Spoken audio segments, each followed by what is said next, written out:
هل ممكن الصدفة تكون قاسية جدا لدرجة إن هي تجمع كل الخيوط في لحظة واحدة؟ نيسان خلاص وصلت محطة القطر وهي فاكرة إن هي رايحة تقابل أركان علشان تخلص الحكاية، لكن فجأة الدنيا بتلف بيها لما بتلمح أشرف واقف هناك. نيسان بقت بتستخبى ورا أي حاجة ممكن تقابلها. كلمت سلمى في التليفون وصوتها بيقطع وقالت لها يا سلمى، أشرف هنا، أشرف موجود في المحطة. الخوف مش بس من أشرف، الخوف إنه كل خطتها تتهد لو أشرف شافها.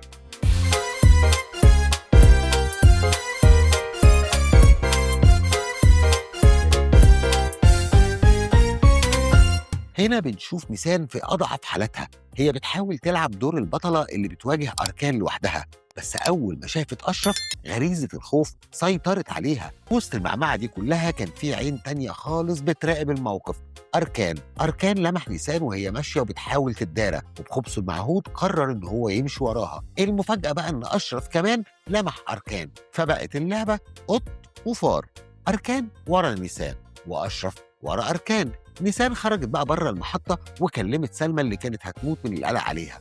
سلمى سألتها انت فين بالظبط؟ رجالتي قلبين الدنيا عليكي ومش لاقيينك. هنا بنشوف بقى ذكاء نيسان الفطري، لأنها بتحاول تلعب لعبة التمويه، بس للأسف هي بتلعب مع ثعالب. أركان ذكائه غلب الكل وقدر يلمحها في عز الزحمة، وده معناه إن نيسان مكشوفة تماما قدامه مهما حاولت تستخبى. فجأة المشهد بيتحول لأكشن مرعب. أشرف بيوصل للمكان اللي فيه نيسان، بس يا ريته ما وصل. شاف قدام عينيه أصعب مشهد ممكن راجل يشوفه، أركان ماسك نيسان، المسدس على راسها وبكل برود. نيسان كانت بتصرخ بعينيها قبل لسانها، وأشرف كان هيتجنن، بيترجى أركان بسببها وبيقول له سيبها يا أركان، نيسان ملهاش أي ذنب. بس أركان قلبه حجر، خلع القناع تماما وخطف نيسان وركبها العربية. ومش بس كده، ده ضربها كمان على راسها بمنتهى الغل علشان تفقد الوعي وتسكت خالص. شيران بقى كانت واقفة من بعيد وشايفة المسرحية دي كلها بتتعرض قدامها، ومصدومة إن أشرف وأركان اتقابلوا وجها لوجه أخيرا. ركبت عربيتها وطارت وراهم. اللحظة دي هي نقطة التحول في المسلسل كله. أركان بضربته للسان بيعلن الحرب الرسمي، ما بقاش في مجال للتفاوض، وشيدام هنا بتلعب دور الجوكر اللي مراقب الكل. تفتكروا بقى ليه شيدام فضلت تتفرج من بعيد وما حاولتش تتدخل أو حتى تبلغ الشرطة؟ العربية طايرة بأركان ونيسان، وأشرف وراهم زي المجنون، مش شايف قدامه غير نيسان اللي بتضيع منه.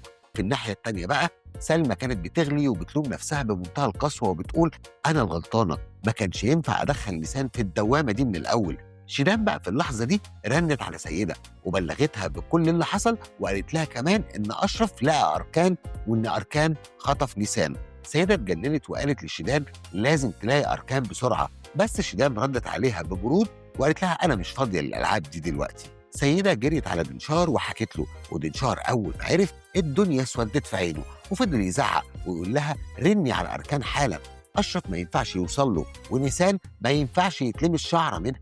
دنشار هنا خايف، بس مش خايف على نيسان حبا فيها، هو خايف من الفضيحة أو إن أركان يتهور ويكشف مستور العيلة كله قدام أشرف. الخوف اللي ساكن قلب دنشار هو المحرك الأساسي لكل عصبيته دلوقتي. هل بقى تفتكروا دنشار خايف على حياة نيسان فعلا، ولا خايف من اللي أركان ممكن يعترف بيه لأشرف؟ أشرف كان خلاص قرب يحصل أركان، بس فجأة ظهرت بنتين قدام عربية أشرف في نص الطريق. أشرف عشان ما يخبطهمش داس فرامل بكل قوته، واللحظة دي كانت كفيلة إن أركان يختفي تماما هو ونيسان من قدام عينيه. أشرف نزل من العربية وهو بيضرب كف على كف والدموع في عينه من العجز والخوف على حبيبته. وفي سياق تاني خالص بقى أرماك ومسلم كانوا في العربية سوا، وفجأة فاروق رن على أرماك وطلب منها طلب غريب. أرماك لازم تحمي إيتان وتخلي بالك منها. أرماك طبعا شاطت فيه، وإحنا مالنا ومال إيتان. فاروق حاول يفهمها إن هارون ممكن جدا يأذيها، بس مسلم مسكتش، شد التليفون وزعق لفاروق أنت مش هتبطل الهبل ده، إيتان إيه اللي نحميها، وقفل السكة. مسلم بص لأرماك باستغراب وقال لها هو بعد كل اللي إيتان عملته ده هو لسه بيحبها؟ أرماك ردت عليه بوجع مكتوم وقالت له جملة فيها معاني كتير قوي. قالت له أوقات كتير يا مسلم الناس بتحب الأشخاص الغلط، وكانت تقصد بكلامها مسلم نفسه، لأنها عارفة إنه بيحبها بس بطريقة مش مفهومة أو في الوقت الغلط. على الجانب التاني جودال راح لجونجا وتفاجئ بإنها نازلة من عند الدكتور، وبكل صدمة سألها أنت حامل وازاي ما تقوليليش، وهل فعلا نزلت البيبي؟ جونجا بقى ردت عليه ببرود يوجع وقالت له لسه ما نزلتهوش، بس هنزله. جودال طلب منها ان هم يقعدوا يتكلموا يمكن يقدر يقنعها. نرجع بقى للكارثه الكبيره. اركان وصل البيت وسحل نيسان من العربيه. نيسان كانت يا دوبك بتفوق وبتحاول تهرب منه وبكل قوتها، بس طبعا قوتها لا تذكر قدام جبروته. اركان كان بيغلي من الغضب وقال لها بقى انت وحبيب القلب عاملين لي فخ. نيسان ردت عليه وقالت له انا ما كنتش اعرف ان اشرف جاي، والله ما كنت اعرف. اركان ضحك ضحكه شريره جدا وقال لها الكلام ده ما ياكلش معايا. نيسان هنا قررت ان هي تواجهه بالحقيقه وقالت له انت اللي خلصت على فوليا صح؟ اركان بكل بجاحه اعترف وقال لها ايوه انا، وكمان كنت موجود لما عفراء ماتت. نيسان اول ما سمعت اسم عفراء اعصابها فلتت، واركان فضل يستفزها اكتر واكتر وقال لها عفراء قبل ما تموت كانت بتترجانا، كانت بنت بريئه جدا وما تستاهلش الموت. نيسان صرخت وحاولت تضربه، بس هو مسكها من رقبتها وخنقها وقال لها ما تستعجليش، دورك انت كمان جاي زي اختك، بس لسه مش دلوقتي. أركان هنا وصل لقمة السيكوباتية، بيتلذذ بوجع نيسان وبذكريات قتله العفراء. هو مش بس عاوز يقتلها، لا هو عايز يكسر روحها الأول. المواجهة دي هي ذروة الحلقة وبتقول لنا إن كل اللي جاي سواد. أشرف رجع مكتبه وهو عامل زي البركان اللي خلاص قرب ينفجر. ملامح وشه بتقول لنا إن اللي جاي مش هيعدي بالساهل. خضر ومسلم وأرماك واقفين مستنيين كلمة تبرد نارهم، بس أشرف دخل حدف القنبله في وشهم وقال لهم جيران بتقول ان النساء جالها تليفون وخرجت تجري. اركان خطفها. خضر بصدمه سال السؤال اللي كان شاغل بال الكل، هو نيسان اصلا علاقتها ايه بواحد زي اركان ده؟ وليه تقابله اصلا؟ اشرف رد عليه بحده وهو مش طايق نفسه وقال له معرفش يا خضر، لما نوصل لها هنعرف منها كل حاجه. اشرف هنا كان بيدور على جودال اللي هي عصب المكتب عنده، بس ارماك بلغت بان جودال مشغول مع جونجا. اشرف امرها ان هي تطلبه فورا وبدا يقول اكيد قدير هو اللي ورا المصيبه دي، اركان مش شغال لوحده، ده شريك قدير. اشرف هنا بدا يستخدم حدس الصياد، هو مش معاه دليل بس هو عارف كويس قوي ان كل خيوط الشر اللي في البلد بتنتهي عند مكتب قدير. اشرف في اللحظه دي بيعيش صراع ما بين خوفه كحبيب وقوته كقائد، وده بيخليه يتهور ويروح لبيت التعبان بنفسه. في الوقت ده كان قدير في فيلته بيعيش حاله من الجنون، فضل بقى يضرب في رجالته ويهينهم زي الكلاب، والسبب هارون اختفى. قدير صرخ فيهم وقال لهم لو هارون ما جاش بيتي هيتخرب. كل تركيبات المخدرات في دماغه هو، لو ضاع معاه كل حاجه. وفي نفس اللحظه دي كان جودال في العربيه مع جونجا بيحاول يمثل بقى دور الراجل المتفهم، وقال لها لو عايز تخلي الطفل خليه، بس جونجا بصت له باحتقار، هو ده اللي قدرت عليه؟ جودال رد بمنتهى الانانيه وقال لها انا ما اقدرش اكون اب ولا اشيل المسؤوليه. وقبل ما الخناقه تكبر تليفون ارماك قطع كل الحوار لما قال له نيسان اتخطفت. جودال ساب جونجا في نص الطريق وركبها تاكسي وطار على بيت قدير لان اشرف خلاص كان بقى هناك. نيسان كانت لسه تحت رحمه اركان، واللي طلب $1,000,000 من دنشار وسيده علشان يسيبها ويهرب بره البلد. اركان صايع، لما دنشار طلب العنوان اركان ضحك وقال له انا مش واثق فيك، اديك العنوان تجيب رجالتك وتخلص عليا، وقفل في وشه السكه ورجع للنيسان اللي واجهته بسؤال زي السكينه، عفراء عملت ايه علشان تقتلوها؟ اركان رد ببرود مرعب وقال لها ولا حاجه، حظها كان مهبب وسمعت كلام ما كانش ينفع انها تسمعه. نيسان صرخت فيه وهي مش مصدقه ان الموت بقى بالسهوله دي علشان مجرد انها سمعت كلام. اركان هددها انه هيخرسها وللابد لو ما سكتتش، وعين نيسان في اللحظه دي كانت بتحكي قصه لا تنتهي. تفتكروا بقى ايه السر اللي عفراء سمعته وخلاهم يقتلوها بقلب ميت بالشكل ده؟ قدير كان قاعد مع شركائه وحالتهم الماديه بقت تحت البلاطه، فقرروا ان هم يرهنوا الفندق اللي هو اصلا بتاع اشرف علشان ياخدوا قرض من واحد اسمه نعمان. وفي عز القعده دي دخل اشرف زي القضا المستعجل، مسك قدير من رقبته وساله مين شريكك اللي خطف نيسان؟ قدير حاول ينكر بس اشرف هدده باقوى كارت معاه وقال له لو ما نطقتش انسى انك تشوف هارون ده تاني، هارون معايا. هنا بقى قدير اترعب ورمى كلمه واحده، شريكي اسمه العجوز، واكد له ان كنان يعرف الكلام ده. اشرف سابهم وهو بيغلي وامر ارماك تجيب له هارون ده باي ثمن. اشرف هنا لعبها صح، هو عارف كويس قوي ان هارون هو رئه قدير اللي بيتنفس بيها، والضغط على قدير بالورقه دي يعني كش ملك. لكن السؤال، مين هو العجوز ده؟ وهل قدير بيقول الحقيقة ولا بيلعب بدماغ أشرف؟ أرماك جابت إيتان وبدأت تضغط عليها علشان تعرف مكان هارون. إيتان كانت خايفة وبتقول لها إنها ما تعرفش، بس اعترفت إن هارون طلب يقابلها. مسلم بتلقائية قال لها أكيد علشان يهربوا، وده أحسن حل ليكي وله. بس أرماك ما كانتش بتهزر، هتوديها لهارون حالا. إيتان خافت إن هم يقتلوه، بس أرماك طمنتها إن هم مش هيلمسوه. وفي الناحية التانية بقى قدير رن على دنشار وهو بيلطم وبيقول له أنت مجنون تخطف نيسان؟ أشرف جالي وطلب شريكي. دنشار لما عرف إن أشرف معاه هارون خاف إن أركان يقع في إيد أشرف ويعترف بكل حاجة، فقرر يبعت عنوان المخبأ السري لأركان علشان يروح يخلص عليه بنفسه قبل ما أشرف يوصل له. تفتكروا مين هيوصل الأول للمخبأ؟ أشرف علشان ينقذ نيسان ولا دنشار علشان يقتل أركان ويقفل الملف؟ أشرف وهو طاير بالعربية علشان يلحق نيسان اتفاجئ بعربية بوليس بتوقفه. نزلت منها سلمى ومعاها شيدام. سلمى كانت جاية بصفة رسمية جدا وبتقول له جالي خبر إن النيسان اتخطفت وإنت كنت هناك. أشرف رد بمنتهى الثقة وقال لها أنا مستحيل أذي البنت اللي أنا بحبها. سلمى بصت له باحتقار وقالت له إنه هو مجرم وممكن يعمل أي حاجة، وطلبت منه لو عرف مكانها يبلغها فورا. وبعد ما مشيوا تليفون أشرف رن، كان قدير وبعت له العنوان الموعود.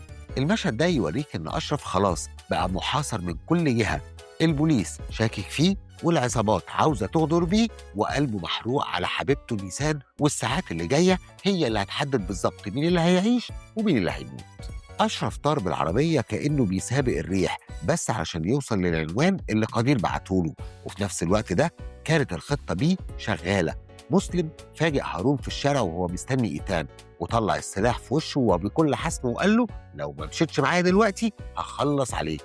هارون طبعا قلبه وقع في رجليه وركب العربية واتفاجئ إن إيتان قاعدة جوه، وهي طمنته وقالت له ما تخافش، هم بس عاوزينك تسحب البلاغ اللي ضد فاروق. هنا بقى نيسان كانت بتعيش أصعب لحظات حياتها قدام أركان، واللي ما كانش بس خاطفها ده كمان كان بيعذبها نفسيا بملف قديم فيه جريمة قتل أشرف وهو صغير.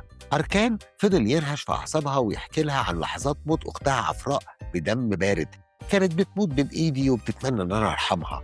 نيسان هنا طاقتها خلصت وبقوة اليأس قدرت تفك إيديها وضربته بإزازة على راسه وحاولت تهرب، بس أركان اتجنن وفضل يضرب فيها علقة موت لدرجة إن هي مش قادرة تتنفس، ولسه بيطلع المسدس عشان يخلص عليها دخل أشرف زي القدر المحتوم. أشرف أول ما شاف المنظر ده فقد عقله تماما، ضرب نار فورا على أركان اللي فص ملح وداب وقدر يجري ويهرب. أشرف جري على نيسان كانت بتترعش وهو قاعد يطمن عليها وهي مش قادرة تقول غير كلمة واحدة بس، نمشي من هنا يا أشرف. أشرف سلمها لجدال اللي كان قلبه وجعه عليها، خد على العربية وقال أنا مش هقوم من هنا إلا وأركان ميت. لو أنت بقى مكان أشرف كنت هتمشي مع نيسان وتطمن عليها ولا هتسيبها وتجري ورا أركان علشان تقتله؟ المشهد اتحول لمطاردة غريبة. أشرف قدر يحاصر أركان وفضل يصرخ فيه مين اللي وراك؟ بتشتغل مع مين؟ وفي زاوية بعيدة بقى كان في 3 شبان تافهين واقفين بيصوروا المشهد ده بتليفوناتهم وهم فاكرينها خناقة عادية، لحد ما أشرف طلع المسدس وضرب أركان في قلبه. الشباب شافوا الموت بعينيهم واستخبوا وهم مرعوبين. أشرف رجع لنيسان وحضنها وطمنها إن الكابوس ده انتهى خلاص، أركان مات.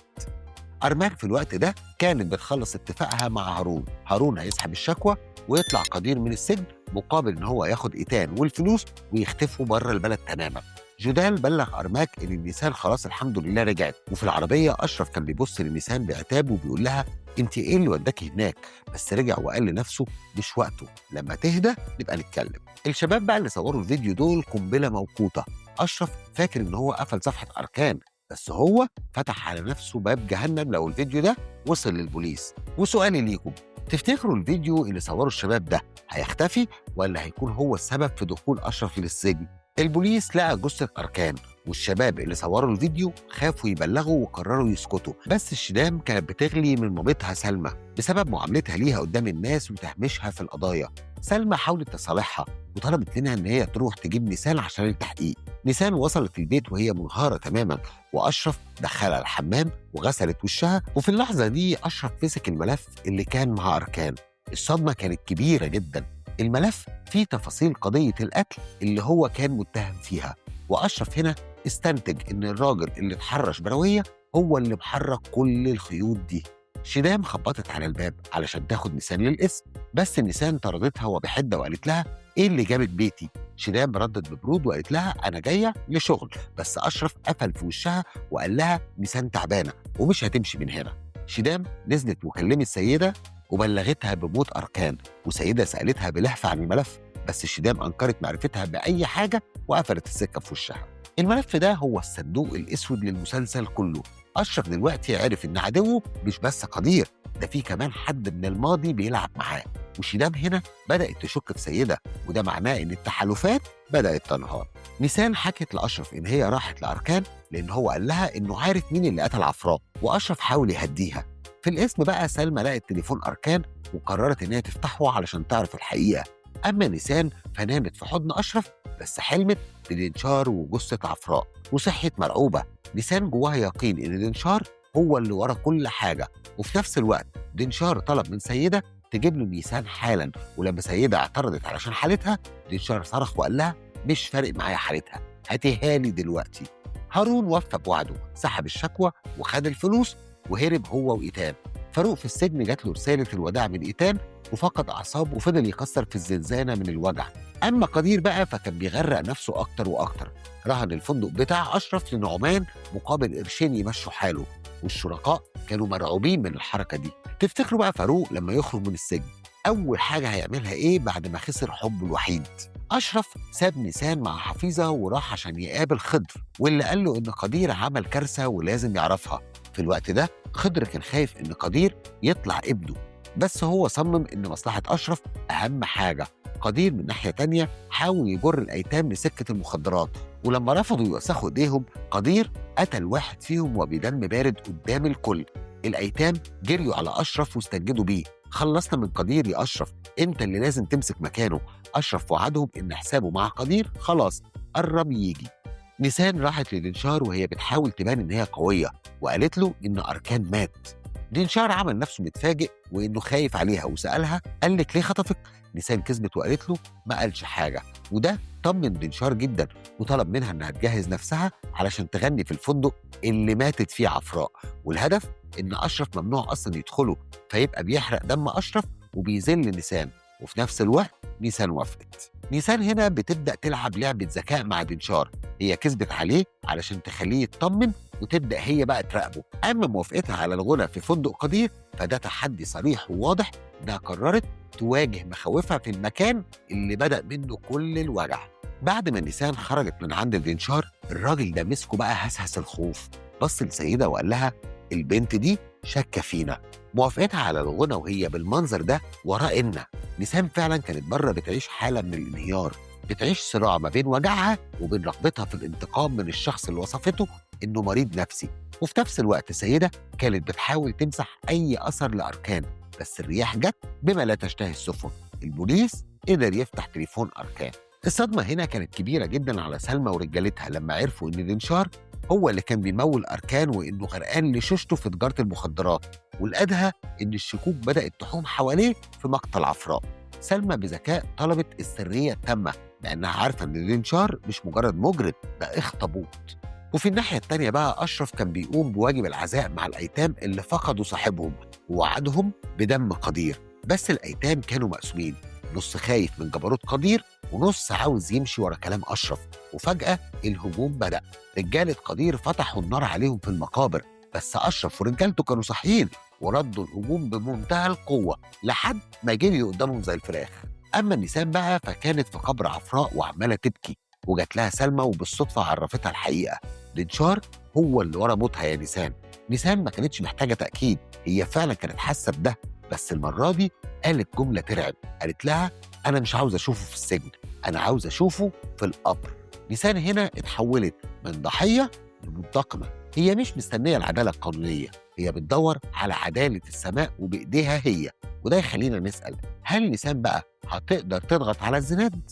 أشرف بقى بجد كشف لنا عن خبطة العمر، أتاري نعمان اللي سلف قدير الفلوس ده تبع أشرف أصلا، وأشرف هو اللي زرع الفكرة دي في دماغ شركاء قدير علشان يورطوه في الرهن. وبكل برود طلب من نعمان الفندق، ونعمان طبعا من خوفه سلم له المفاتيح. في الوقت ده فاروق بقى خرج من السجن، لكنه خرج وقلبه مكسور على ايتان، ولما عرف ان هي هربت مع هارون بعت لها رساله خلت ايتان تتهز وتطلب من هارون انه يقف، بس يا ريتها ما وقفت. كنان ورجالته انقضوا على هارون وخدوه. هنا اشرف اثبت لنا انه مش بس دراع وقوه، لا ده دماغ كمان وبتخطط لسنين قدام.